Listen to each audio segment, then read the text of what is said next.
Hello बेटाज, कैसे हो आप सभी। प्रिज्म के बारे में तो आपने पढ़ ही लिया होगा, लेकिन आपने कभी सोचा कि प्रिज्म में ऐसा क्या होता है कि यह व्हाइट लाइट के टुकड़े टुकड़े करके उसे 7 रंगों में बांट देता है।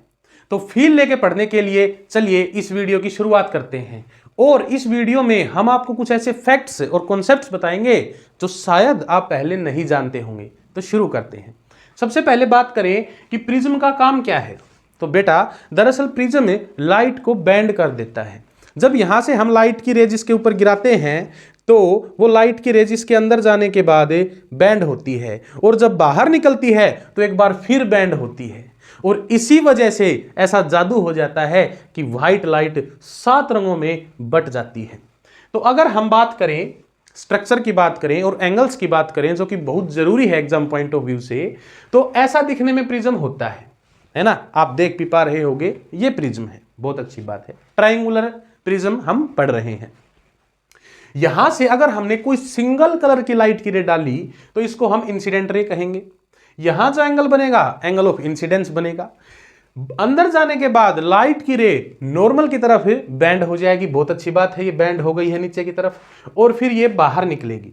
और जब ये बाहर निकलेगी तो क्योंकि ये रेयर मीडियम में आई है, अंदर तो गाढ़ा मीडियम था, बाहर हल्का मीडियम है, तो ये नॉर्मल से दूर बैंड हो गई है।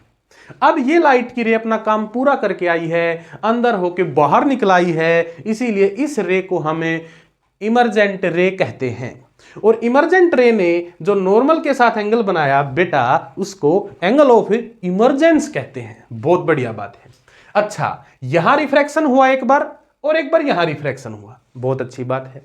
हम इसको एंगल ऑफ रिफ्रैक्शन 1 नाम दे रहे हैं, और हम इसको R2 नाम दे रहे हैं। लेकिन याद रखें, इस जगह के लिए तो ये रे इंसिडेंट रे थी, पर फिर भी ज्योमेट्री के हिसाब से, कैलकुलेशंस के लिए हमने इसको R2 नाम दे दिया है। बहुत अच्छी बात है। अब बात कर लेते हैं एंगल ऑफ डेविएशन की। उससे पहले आप डेविएशन को समझें। डेविएशन मतलब है रास्ता बदल देना। अगर मैं किसी चीज को आपकी तरफ भेजूं और वो अपना रास्ता बदल दे, उसी को हम डेविएशन कहते हैं। अब सोचो, मैंने तो लाइट की रे इस तरफ भेजी थी, लेकिन वो चली इस तरफ गई। तो जिस तरफ भेजी और जिस तरफ लाइट की रे गई, उनके बीच में जो एंगल बना, उसको हमें एंगल ऑफ डेविएशन कहते हैं। समझ गया कॉन्सेप्ट? बहुत अच्छी बात है। फिर अगर हम बात करें ज्योमेट्री के हिसाब से, एंगल्स के बारे में बात करें, जो कि बहुत जरूरी है, तो ये एंगल और ये एंगल को अगर हम जोड़ देंगे तो हमेशा एंगल ए, मतलब एंगल ऑफ प्रिज्म के बराबर होगा। एंगल ए क्या होता है? ये वाला एंगल। ये जो ऊपर 2 सरफेस एंगल बना रहे हैं ना, इन सरफेस के बीच के एंगल को हम एंगल ऑफ प्रिज्म कहते हैं। बहुत अच्छी बात है। और फिर फर्दर अगर हम बात करें, मैं अगर एंगल आई और एंगल ई को अगर मैं जोड़ दूं तो हमेशा हमेशा हमेशा एंगल ए और एंगल ऑफ डेविएशन के जोड़ के बराबर होगा। बहुत अच्छी बात है। लेकिन लेकिन लेकिन सोचो, अगर मैं किसी लाइट की रे को यहां से भेज रहा हूं और लगातार उसका एंगल आई बदल रहा हूं, तो एक एंगल ऐसा होगा जब यहां डेविएशन मिनिमम होगा। बहुत अच्छी बात है। तो उसी को हम कहते हैं मिनिमम डेविएशन का केस। और उस केस में जो एंगल होगा, इसको हम कहेंगे एंगल ऑफ मिनिमम डेविएशन। बहुत अच्छी बात है। तो ऐसा क्या हो जाएगा जब मिनिमम डेविएशन होगा? तो बेटा, प्रिज्म की जिंदगी बदल जाएगी, लाइट की जिंदगी बदल जाएगी। क्या क्या होगा सोचो। देखो, जब मिनिमम डेविएशन होगा तो ये वाला एंगल और ये वाला एंगल बराबर हो जाएंगे। बहुत अच्छी बात है। अगर हम इनको बराबर कर देंगे और नाम नहीं देंगे 1 2, तो एक एंगल ऑफ रिफ्रैक्शन मान लेंगे R। ये हमेशा a/2 के इक्वल होगा। और ये जो एंगल I है और ये जो एंगल E है, ये भी बराबर हो जाएंगे। कब? जब मिनिमम डेविएशन होगा। बहुत अच्छी बात है। अच्छा, एक और राज की बात बता देते हैं। जब मिनिमम डेविएशन होगा तो ये वाली जो रिफ्रैक्टेड रे है, ये प्रिज्म के बेस के पैरेलल चली जाती है। बहुत अच्छी बात है। तो यहां से कोई भी क्वेश्चन आएगा, आप सोल्व करके आंसर निकाल सकते हैं।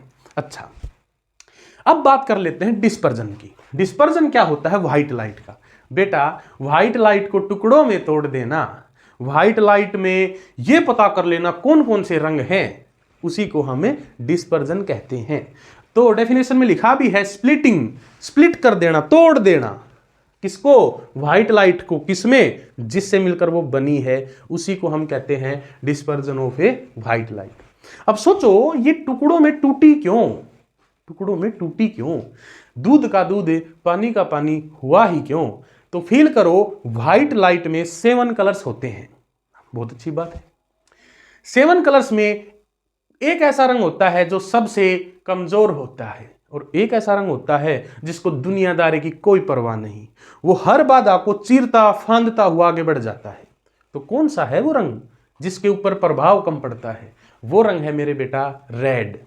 रेड कलर की वेवलेंथ बहुत ज्यादा होती है, इसलिए उसको बाधाएं कम महसूस होती हैं, और बाधाएं कम महसूस होती हैं तो वो अपना रास्ता भी सबसे कम बदलता है।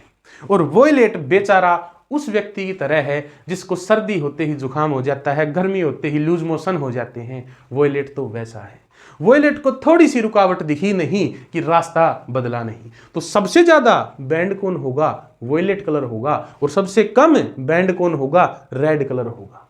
वोयलेट सबसे ज्यादा बैंड हो गया और रेड सबसे कम बैंड हुआ, और फिर यहां भी ऐसा ही केस हुआ। वोयलेट सबसे ज्यादा फिर से बैंड हो गया और रेड सबसे कम बैंड हुआ, और बेचारे बट गए। साथ था, साथ को तोड़ दिया है। तो सबसे नीचे वोयलेट, फिर इंडिगो, फिर ब्लू, फिर ग्रीन, फिर येलो, फिर ऑरेंज, और सबसे ऊपर रेड रहेगा। अब ये जो पट्टी बनेगी ना, रंग की पट्टी बनेगी ना, पट्टी बनेगी ना, इसको हम स्पेक्ट्रम कह देते हैं। स्पेक्ट्रम कह देते हैं। बहुत बढ़िया है ना, कॉन्सेप्ट 1 नंबर से चमक गया। अब मेरा एक सवाल है तुमसे कि अगर मैं इस प्रिज्म को उल्टा करके रख देता और फिर लाइट गिराता तो सबसे ऊपर कौन सा रंग आता? ये आप कमेंट्स में जवाब दीजिए। बहुत अच्छी बात है। ये बात हमने बताई दी कि सबसे कम कौन बैंड होती है? Red colour. और सबसे ज्यादा बैंड कौन होता है? वोयलेट कलर। जिसकी वेवलेंथ कम वो बैंड होगा ज्यादा। ओहो, मौज हो गई, कॉन्सेप्ट अच्छे से चमक गया दिमाग में। ठीक है, अब फील करो, अगर मैं 2 प्रिज्म एक दूसरे से उल्टे करके रख दूं तो क्या होगा? तो फील करवाते हैं। पढ़ तो लिया होगा, फील करो। यहां से व्हाइट लाइट गिराई, बट गई बेचारी, टूट गई, स्प्लिट हो गई। ओहो, फिर यहां से टूटी हुई लाइट इस प्रिज्म के अंदर गई।